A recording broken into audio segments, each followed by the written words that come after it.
Hi, everyone. I'm Talya Pardo. This is Soul Speak. It is my greatest pleasure to welcome today Randy Belham. He's a Jay Shetty certified life coach. I've known him for many years, and it's so wonderful to see you blossom. It's hard to say blossom when we're talking to a man, but at the same time, flourish into this stage of your life.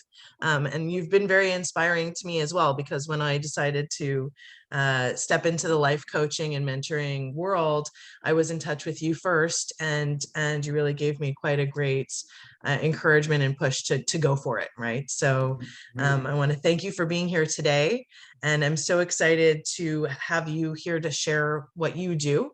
It's a little bit of a takeoff from the previous episodes that I've done. I speak with a lot of women in the healing space, and that's all wonderful, but I think it's so important also to hear from men.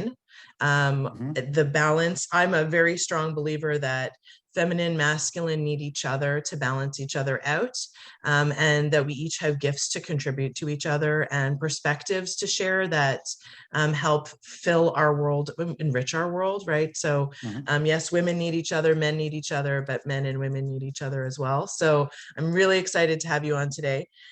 Your focus, which is also a little bit different from what I've been speaking about recently, is business coaching, life coaching in the business world. But as you say, you use meditation and mindfulness to support your business clients in their journey, and the clients who are looking to improve their business lives. So that's an interesting meld. So before we even jump into how you do that, I'd like you to please tell the audience where you started from. Like, how did you get to be and want to be a life coach, supporting others through whatever you faced in your life? What brought you here? Sure. Well, first of all, I want to say thank you very much for having me on the show. When you asked me, I was totally honored to do this. This is amazing, and we're connecting this way. Thank you. So thank you very much. It's a real pleasure. I'm very excited you said yes. So to cut it to a real, short as possible, because it is a long story. Excuse me. I've been a serial entrepreneur pretty much my whole life. As soon as I got out of McGill, I started as a stockbroker. When you're a stockbroker, financial advisor, even though you work under a name, you're still an independent contractor. So it's like running your own business. So from that point on, I always loved being in business, building businesses, and I became very successful at it. I built a successful practice as a financial advisor. I went on to open up a private school. I opened up a summer camp for kids. I've done an online diving magazine. I've had digital screens and all those advertising screens you see across the city of Montreal. Well, I started that in Montreal before it was even popular, before McDonald's even had a screen. So, all this business was always very, very strong for me. But the problem that I had, though, was that I was never fulfilled. I had the money. I had the success in the business. I was married. I had I still have two beautiful kids. But within me, there's something missing, and I didn't know what it was. So I did some therapy, but it wasn't really speaking to me the way as deep as what I would like. And I started getting involved in Buddhism and reading and meditation. So at the onset of my divorce, which I didn't take very well, I decided to pack my bags and I went to Thailand. I lived for 3 months with the monks in Thailand, meditating every day, like 3 or 4 meditation sessions with about 2 hours each. Walking meditation, Dhamma talks, eating 1 meal a day, sleeping on a bed of concrete. And many places were silent. So you're only stuck with you and your thoughts for weeks. So what it does is, in the beginning, it's very difficult, but what it does, it really opens up understanding your mind, your thoughts, how powerful those words are that we use in our mind from everything, but I learned how to do that. So to come back to I told you it was a really long story. So the short story, so I came back, I traveled for a few years, still trying, resource myself, get spiritual, meditating in really, really cool places. And then the pandemic hit. Okay. And I'm not a person that's can't sit still. And prior to the pandemic, became a globetrotter, and I had my backpack. I'd visited 35 countries. I was, and this was my life. I was, so stuck here with the pandemic. I said, what can I do next? And I've been a strong follower of Jay Shetty, and he launched his school. So I said, this may be the opportunity. So I got on an onboarding call. I spoke to them. And I made the decision right away. You know, I've come to that place when it speaks well to me inside in my head, and it's like there's no need to overthink. And I jumped on board. So that's how I became a life coach. But to be honest with you, like through my whole entrepreneur career, I've been coaching people. People have come to me with business plans. People have come to me with problems. People have been coaching them, but I never had the right tools to do so, or structure like the Jay Shetty School does. Right. It probably gave you a bit more depth as to how to lead people in their process, and combine it with your experience in business itself. You're able to now have a real process to work with people. It's interesting that you said you went on the 3 months in the monastery. That's kind of the Jay Shetty path that he took as well, right? I mean, he did a few years, I think, right? So, but you experienced kind of the transcendent experiences that he experienced, which gave you that depth. And what you say about being quiet with yourself, or you can't speak, it's so interesting. That's our world. People can't even sit with themselves for 5 minutes, and can't hear themselves. 5 seconds. Right? We're overloaded. I find in myself, there are days where it depends on my mood, but there are days where it's kind of, I'll get up and I'm like, okay, I need to put a podcast on. Even if I'm not intensely listening to it, I just need something kind of going. Right. And yet those are the days that I've learned to start being aware of, like, okay, so why are you seeking that distraction, right? That's actually when I need the quiet more, because there's something that I've recognized that, okay, my mind's working on something, or I'm feeling something that I'm trying to just push off. So I'm gonna stimulate myself, external stimulation, Push it and out. just distract, right? I mean, the Johnny Depp trial has been fantastic for the last few weeks. I don't normally get into anything celebrity or news. I really stay away from it, but it's almost been timed very well with certain challenges I've been facing. So it's kind of been that push and pull of like, okay, we can shut it off, focus. And I've had some wonderful breakthroughs. And then, okay, you need the kind of decompressing time. Let's put on something mindless and useless. But yeah, no, it's really, it must have been such an incredible transformation for yourself. I mean, how did people around you see what you were going through, and see what you've come out doing? Or did they feel like that kind of was always in your destiny? You mean to become a life coach, or? Yes. So when I came out and I announced that I'm now a life coach, I'm a certified life coach, so many people just came to me and said, Randy, it's your fit. You're going to be perfect. You're going to be amazing. You're going to be. So there's a lot of positive, coming in from the internal, my internal circle. But even to go like the transformation from Thailand. So just to give you an idea, my son, he took the plane alone at 17 years old to come meet me in Thailand. Wow. Because he noticed the transformation, because even though you're not a lot of electronics, but when I would move from different places, then that's when I would connect, But just to the conversations I was having with him on FaceTime, he already saw the transformation. And he said, Dad, I want to come and I want to do what you did. Wow. And so he joined you. He joined and he did 10 days. So it was quite a, yes. That's a lot for someone so young. I mean, that's quite a lot. Yeah. Well, yeah, it was really tough for him. And, even though you're not allowed to talk, I had to speak to him sometimes, just the encouragement. But yeah, it was amazing. But it's just the testament, my son is like, he's my best bud, if there's anybody in the world,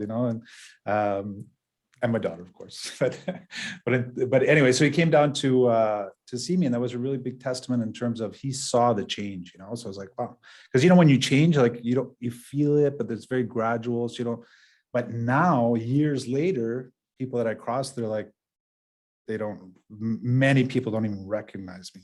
Wow. Like I could say, hey, how you doing? And these are people I've talked to for like 5, 6, 7 years, like in the school or whatever. Right. They're like, who are you? Wow. Wow. Well, of course, I have a beard and longer hair, but still, it's, I guess it's the energy, I have no idea. Well, it's also, as much as our own like faces generally stay the same, more or less, just the expression and the inner state, I find can do wonders to change how you look, Of course, the nonverbal is huge. Yeah. And people pick up on it more than we realize. I remember after my divorce, there would be people who would walk up to me, and they were very brief acquaintances, like even like the receptionist at the hairdresser, she would come, I see you looking so much happier. I'm so happy for you. And I'd be like, I didn't tell you what was going on before or now. She's like, I can just see it on your face. I can already know what happened, basically, that, you're in just a better place in your life. So Radiating. people who we don't even think we're impacting, or who take, we don't think are picking up on anything, they really do intensely. Yeah. Oh, for sure. 100%. Yeah. So tell me how, when you hear business life coach, I don't know if that's how you want to refer to what you do, or do you work with other people in issues other than outside of business? Yes, of course. I have clients, from 17-year-old to, to 65-year-old gentleman who's retired. But my primary focus really is the entrepreneur, and it's not really business life coaching, because we do sometimes discuss business, but because the entrepreneur mindset is very different than, someone that's been working in the workforce for 30 years, Yes. or, they have like, a police job or a nurse job, or, a very governmental job or something like that. It's a very different mindset, right? Yes. Even the employee from the policeman, the mindset is different. What's a fonctionnaire in French? Anyways. I don't even, I know what it means, but I can't even Public translate. service worker, but Yes. so there's all these different fields where the mindset is very different, and it's normal. But what I click to really is the entrepreneur, because within me, I'm an entrepreneur.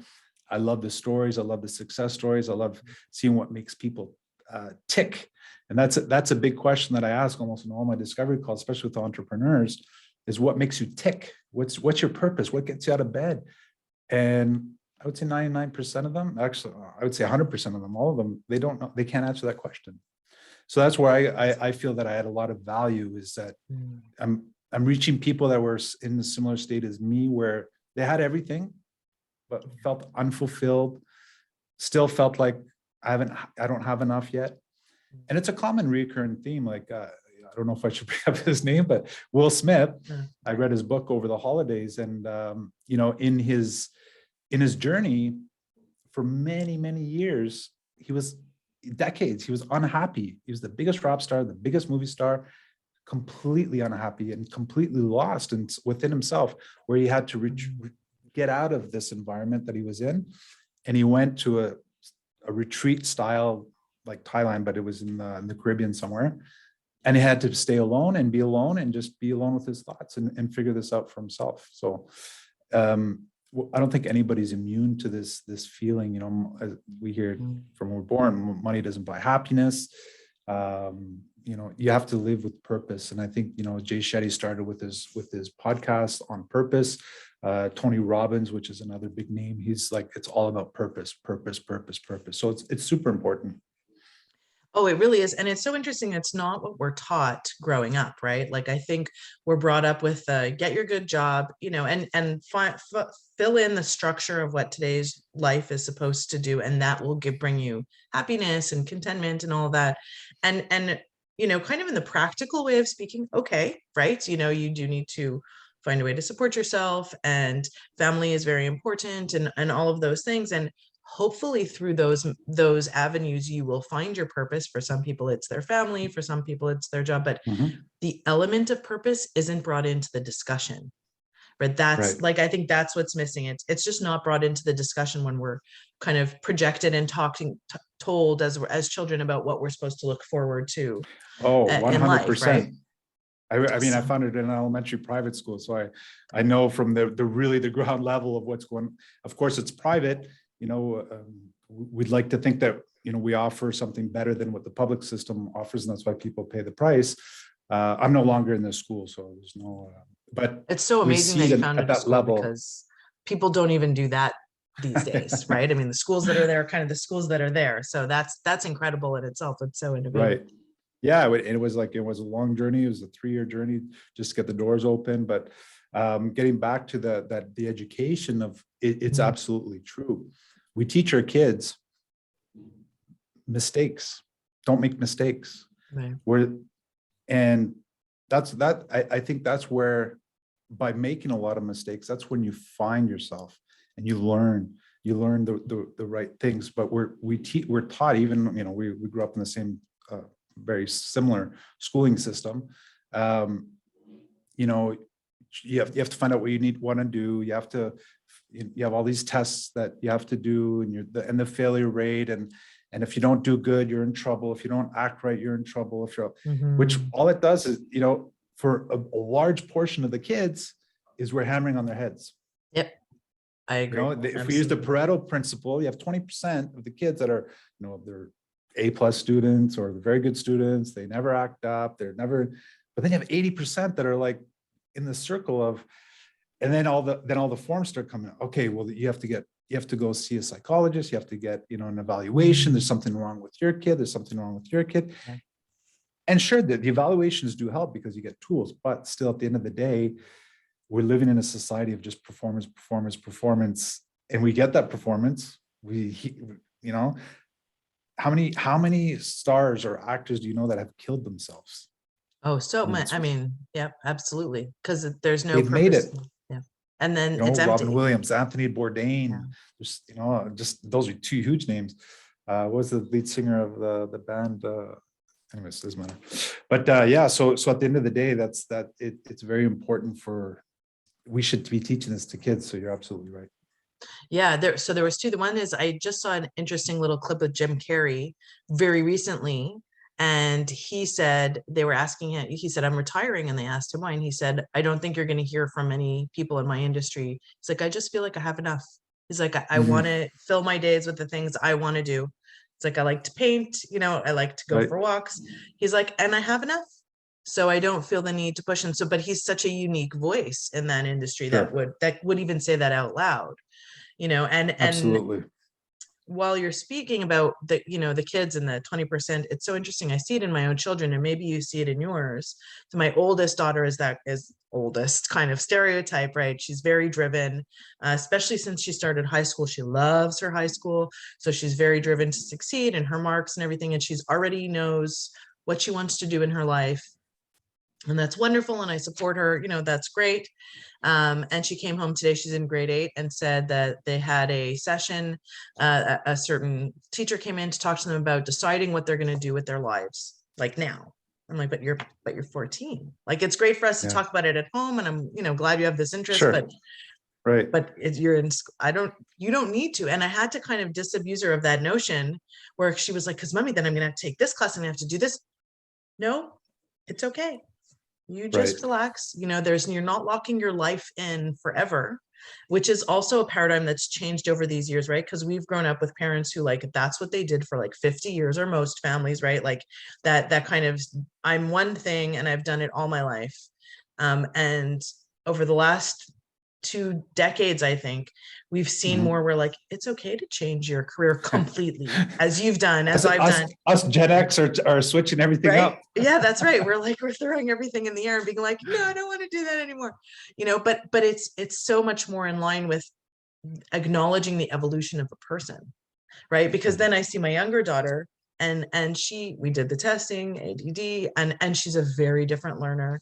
Bless her, the school system is not for her, right? That's my purpose, and I've been very straight with her, is I'm just going to get you through high school, like finish elementary, we're going to get you through high school, like technically, and the rest is up to you. And if you don't pass these exams, that's totally okay with me, because I see she's so bright, she just doesn't fit this structure. So instead of breaking her, right, and making her feel horrible, which she's already gone through these first few years, till I understood what she was really about, right? Of like, she doesn't, her self-esteem has been impacted by it, her confidence, by feeling like she doesn't measure up to the other kids. But now we're doing the repair because I understand her for who she is and what she needs, So like you said, we don't bring in purpose into the kids. We just try to fit them into this mold, and it works for some, but really not all. Right. No, absolutely. I think there has to be a huge overhaul, in my personal opinion, on the education system. In 10 years ago, actually, I visited Finland with the grade 6 class. We went to Finland for a week. Yeah. So it was the first time we did it as a school trip. I was in event planning, so something else I did. And so I was very good at it, and I had it. So we did it like as a parent student trip. So most of the parents came with us. We went to Finland and we visited the school system there. It I've is heard. night and day. They zero homework. Wow. They go to school 4 or 5 hours a day maximum. And their theory is let the kids, let them learn like in a concentrated. And then when they go home, that's when everything starts working. Yes. And it's true, you know, you read a book or you read something, yeah, you're getting the information in, but it's after when you start thinking about it that the real learning starts and you start, you know, processing the information. Absolutely. So I found that really interesting. Well, so it's funny that everything is timing. So I was just listening to a podcast this morning. Jay Shetty's On Purpose podcast, actually, because he had on Andrew Huberman, who I'm a big fan of as well. And they were actually just talking, Andrew Huberman was talking about how learning actually happens when you're resting and sleeping. You take in the information. And so it's actually better to keep your learning intervals to maximum 90 minutes less if possible. And then you need the time to literally sleep on it, right? Or at least rest, meditate, and allow your brain to create all the connections and then come back to it. And you'll find you actually have retained it much better than if you're, you know, cramming and really overwhelming your schedule with learning. So the Finnish model sounds pretty on target, right? And it's allowing kids to be kids. And they have the best school, like in terms of testing rates, and they're by far, like they're the best school system in the world by far. Like there's no one's even close, and they don't go to school. Like, well, and they're hardly in school. They're hardly in school. You know, no homework. They're, you know, it's and this goes all the way through. And they learn at the end of high school, they're already speaking 3 languages fluently. Wow. Finnish, Swedish, which are the 2 principal languages. And then they have a choice of English, German, whatever, any of the other. Whatever the third is. That's incredible. That's really something. So, I mean, it just goes to show that, you know, I think there's so many structures that have been around for a long time that did bring our, you know, our society and our civilization very far. But I think people are evolving into everything changes, you know, and that's one of the major principles of Buddhism is everything is impermanent. You know, as humans, we don't like change so much. That's right. So when things change, there's a lot of resistance, and, you know, it can be angry, it can be a lot of negative emotions. So when it comes to the schooling system, the languages, there's a lot of history in there. There's a lot of, you know, lack of a better word, but there's people that are in the education government that, you know, maybe have been there for 30, 40, 50 years, and this is the way we do things, right? This is the way we do things. Why change it? And everything is fine, but, you know. Well, but it's kind of like anything for people, right? We'll stay in very negative situations or relationships, even though, you know, change might bring us better things. This is all, you know, the familiar is what we stick with, even if it's not good for us. Right. Exactly. And that's the biggest challenge, is to be able to move past that anxiety of stepping into the change space. Right. And you know, getting past that and then realizing like, oh, okay, this actually might be a little bit better for me. Right. But so many people have struggled. Really, that's, I think, one of the biggest struggles for most people. It's very uncomfortable. Changes, you know, there's no doubt about it. I was with Tony Robbins in the beginning of the year, and he said it well, where he equated, you know, a room and a temperature of a room in Celsius is 21.5. That's the comfort zone. So we're always in our comfort zone. And whenever we would try to change and become, you know, grow, we get, you know, the heat starts rising, you know, we go to 22, oh, it's okay, 23, 20, then it starts getting really hot, and we're uncomfortable. We're like, right away, we want to go back to the comfort zone because we're comfortable. That's right. And it can be the opposite too, where it gets colder, you know, we get depressed, we get down, we're not doing much, and then we get uncomfortable. We say, okay, no, I got to get my life in order, and then we come back up to where that comfort level is. And you can see it with weight loss also. If you have, you know, people that have lost a lot of weight, it comes back on because it seems like, I don't know how accurate this theory is, but people have told me is that we all have like a framework of weight that that's our natural weight. So whatever that is, and even if we lose weight, you can take it off, but you'll always come back into that buffer zone. Yeah, that's my experience. My body's happy at a certain weight that I don't want it to be at, right? But then that pushes us in, you know, I try to look at everything as an emotional exercise, right? So even if that's Mhm. the case, and even if I'm not where my body wants me to be, but I don't want to be, right? Say in the weight, I have to learn to be, okay, I can still continue to work on making those changes and being healthy and exercising, but I also have to find a way to appreciate myself as I am, right? To take that inner critic out of the inner conversation every time I pass by a mirror, right? Right. And to love me as I am with an eye to the improvements I want to make, right? It's you can hold Mhm. both things in your mind at the same time. And I think that that's so important because sometimes when we want to change, we're so busy beating ourselves up for where we are, Right. right? And that can almost sabotage any work you want to do to move yourself into a different place, and not even only in weight loss, and kind of any changes. Any change. Yeah, I use weight loss as a reference. And like I said, I'm Yeah. not sure the accuracy of what I said about the weight, but um, it's that comfort zone, you Yeah. know, and we're all guilty. I mean, it happens to the best of us. We want to put a really good book that I've, you know, I know we're going to get into the books after, but it's Atomic Habits, Oh, which I've came heard of out. that one. Yeah. Yeah, by James Clear. Amazing, I'm gonna write that amazing one book. down. In the beginning of the book, he talks about the British racing team, which they were horrible. Cycling racing. Okay. They were horrible for decades. They couldn't even they couldn't even show up to competitions because they were so bad, pretty much.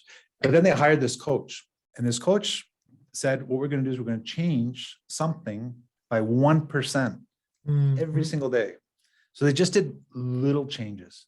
First, they start off with the bike, raise the seat a little bit, to, you know, whatever, the more aerodynamic, the wheel, they changed the structure. Then the training changed a little bit, 1% every day.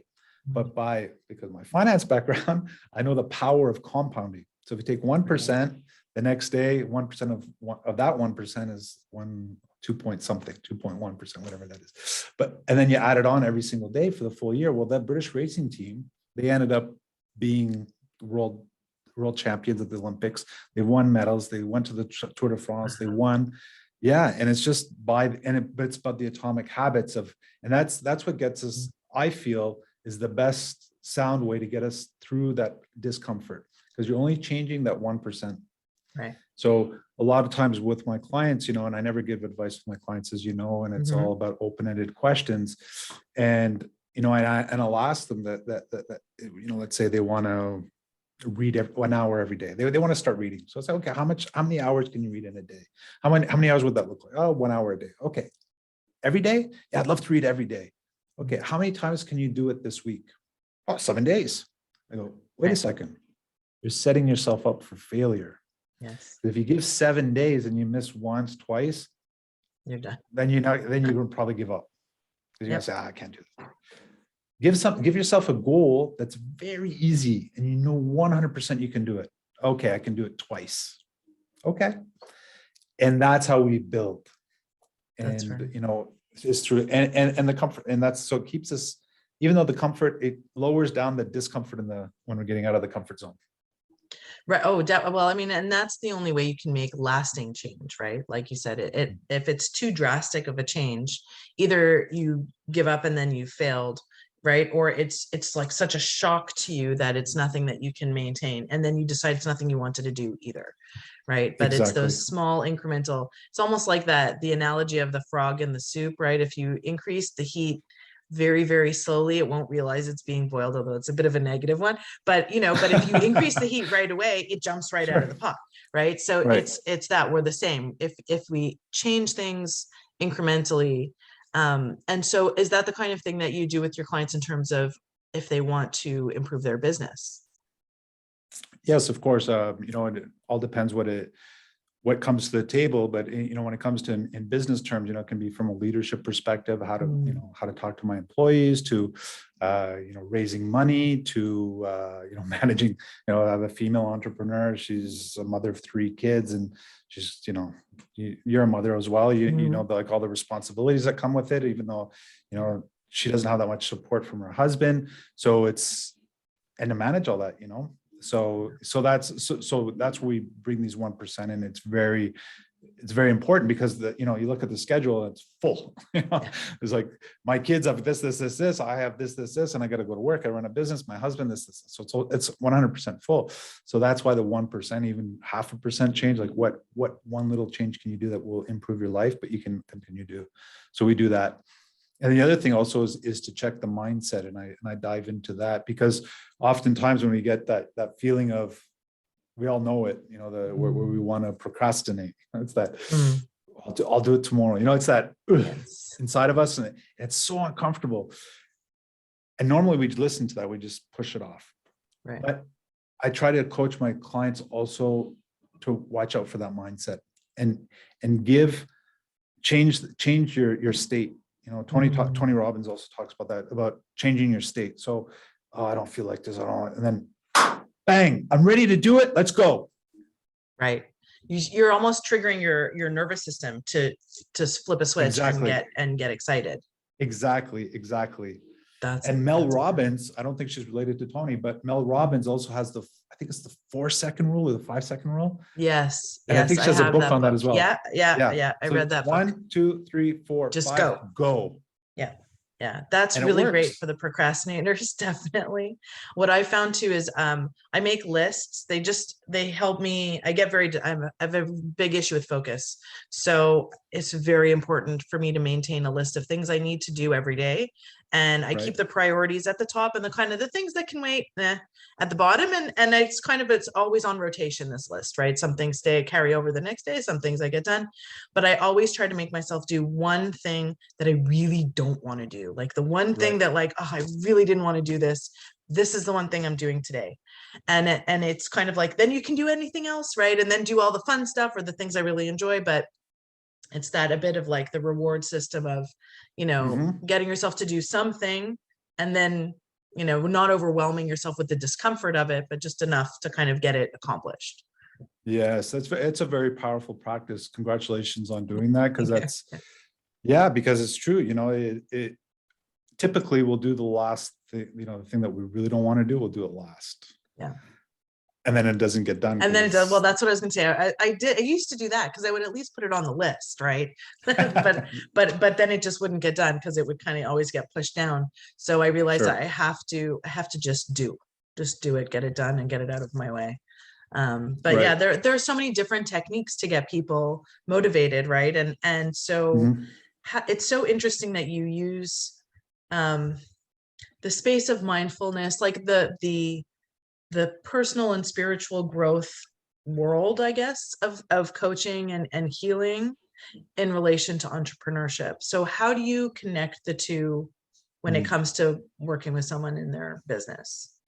Because that's unique, right? Like, sorry to interrupt, but I just mean that like the instinctive thought about hearing you work with that is it sounds like it, or it feels like it would be much more like just a very structured business plan, strategies, the like mission statement kind of world of strategic planning, right? But it sounds like, so explain to us how you work with your clients differently. Right. So of course there's the whole business planning, and I've done a lot of that in my prior life before being a certified life coach. But the way that I approach it's kind of unique. And I was actually had an interview for a magazine. They asked me this very similar question, where what they asked is how do you reconcile the two? Because you have this Buddhist philosophy of non-attachment, don't attach to anything. But then you have this business side where it's like, well, I want, which is the desire. I want. So the way that I reconcile the two is we will always want. We were made to grow. It's in our DNA. There's nothing we can do about it. If you open the window outside, just, I say that because I live on 26th floor. I see the whole city of Montreal. Wow. But when I look at this, and I'm still in amazement every single day. I look at it and I'm in amazement that the humanity has come from like a hut, right? Maybe 1,000 years ago. Yeah. To this, and even more. Now we're going, to Mars, and we're going all over the place. So the human nature needs to grow, and that will always, Elon Musk now is like, okay, we're going to Mars. We're going to put people on Mars. So we have this growth. However, the mindset is really to have the non-attachment to the growth, meaning things change. Mm. It may not go exactly as you planned. It probably won't go as fast as you planned, and be okay with it and just enjoy the journey.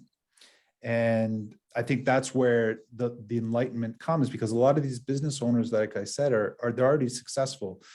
Not that they don't need business planning, not that they don't need business advice, and we do talk about it in an open way, but it's really focusing on the person, the internal, the mindset, and how can they bring their best self to their business, to their family, and to all their relationships around. Because at the end of the day, if you're having troubles at home, Yep. and you're going to your business, there may be some suffering there. Maybe, I have no idea. So it carries over the energetically, right? I mean, the way people pick up on, or vice versa. in You your have a approach. horrible day, that your business is suffering. There's something wrong in the business. You can't pinpoint it. You go home, you're stressed about money, you're having dinner. So it's not a good environment. So, but to be okay with that and say, hey, if I don't have money, I have to bust my ass. Excuse me, I don't know if I can say that word, but I have to bust my chops here. Yeah. To make the money, but find out what needs to be done. Or I can sit here and suffer and just say, oh, I don't know what to do. This is horrible, and just be mad at the whole world. That's where the mindset comes in. So that's how I reconcile the two together, and really to bring, once you're your best self in anything you do and in all spheres, it's just going to be golden. And I'm a true testament. Like, my life really is like, I'm happy every single day. Like, it's really hard to say, but I do, but it's been work. I meditate every single day, 2 times a day. I journal.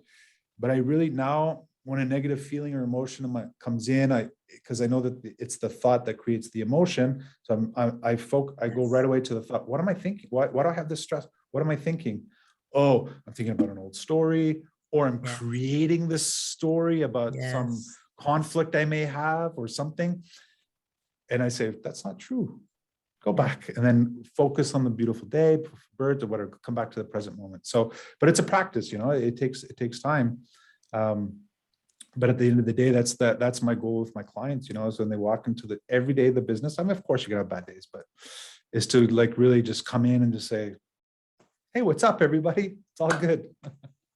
Well, and it's that non-attachment, and it's those tools that you are embodying and teaching your clients that allow, the ebbs and flows of life, of things that are maybe out of our control, or allows us to move through them a lot more easily, right? Like you said, like now how to process that emotion and unpack it so that you understand where it's coming from and you don't get consumed by it.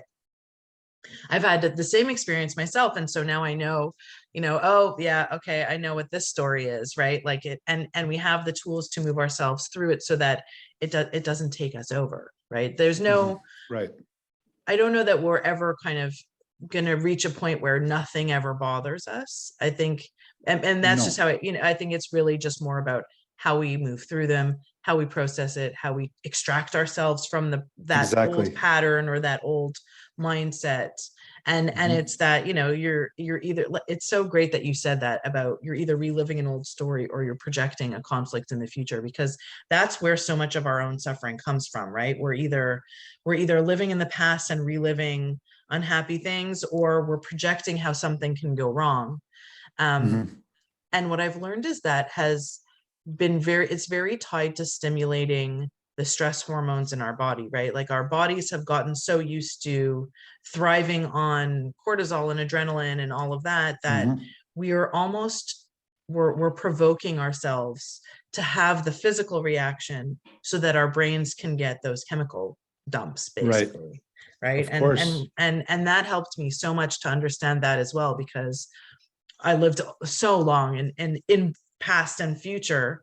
And I've learned to recognize that, like, oh, you're projecting that this is going to be a problem, right? Because now you've got your body flooding with this adrenaline, and now you're stressed because your body needed it. So you don't really need to take your mind there at all. So however you can approach, and there's so many different ways it works differently for everybody in terms of how to approach it and the self-talk that you do to get yourself through it. But it really comes down to the same originating process for each of us, right? Like the same triggers and.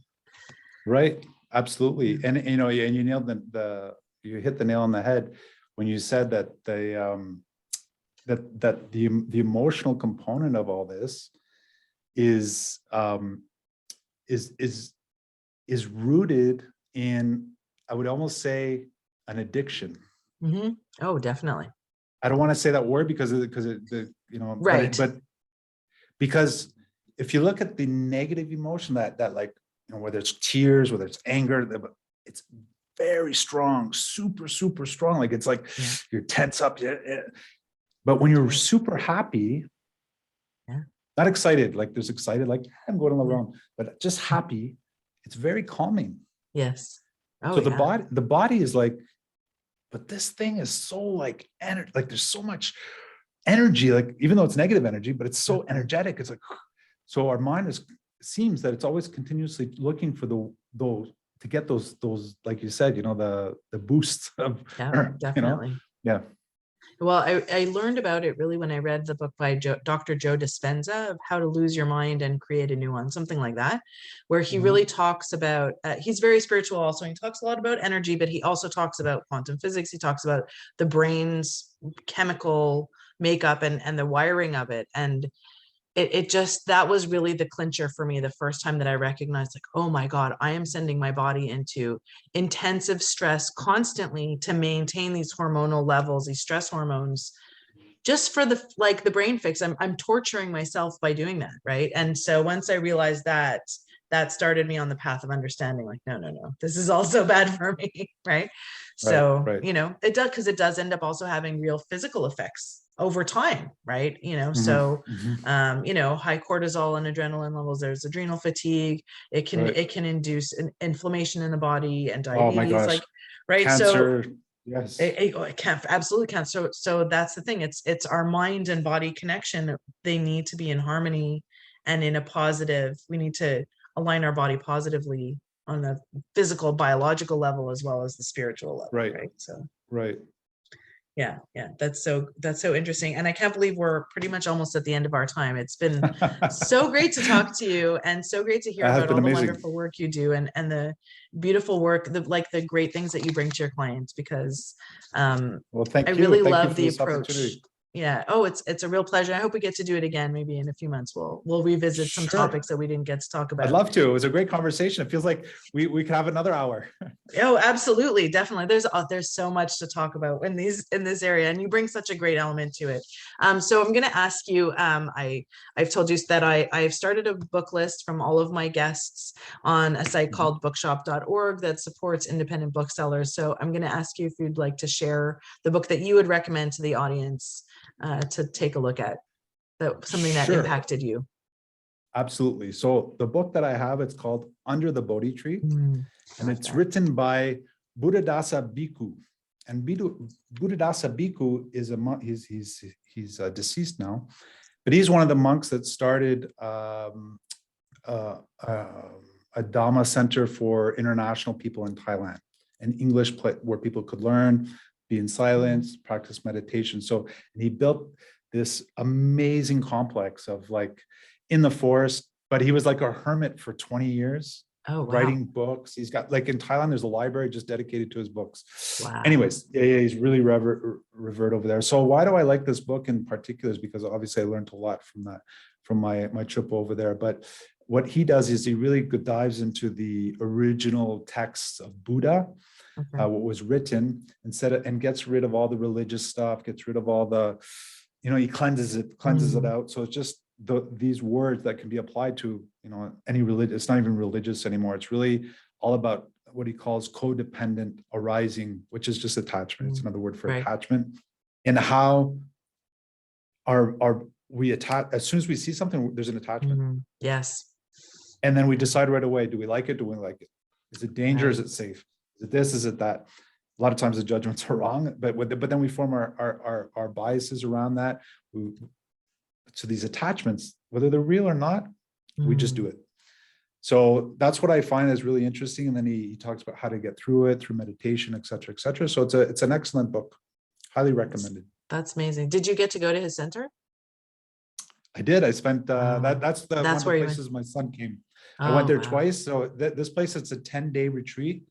And I started there because they teach you really how to meditate before I started actually going with the Mhm. monks, because the monks, they're not there to teach, they're teaching themselves, right? Right. So yeah, so I'd spent 10 days there, then I traveled around, went to other temples, and then my son came and we went back there because it's a really good place to start.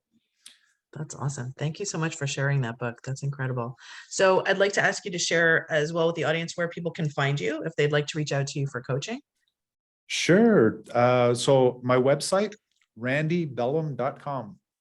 And from there you can get my Facebook, everything is on there. So And under Facebook and Instagram, same thing under your Randy name. Belham. Right. Randy Belham. Okay, Yep. great. And all those links will be in the show It- notes. Yeah. Sorry, what were you going to say? No, it's fine. It's fine. I was just gonna say something, but it's good. All right. Okay. Very good. Well, I thank you so much for this conversation. This has been wonderful. I've really enjoyed myself. I've learned a lot. I'm sure our audience has as well. This has been fantastic. So thank you so much Great. for being here with me today. Thank you. Namaste. Namaste. Hope you have a wonderful day. You too. Thank you.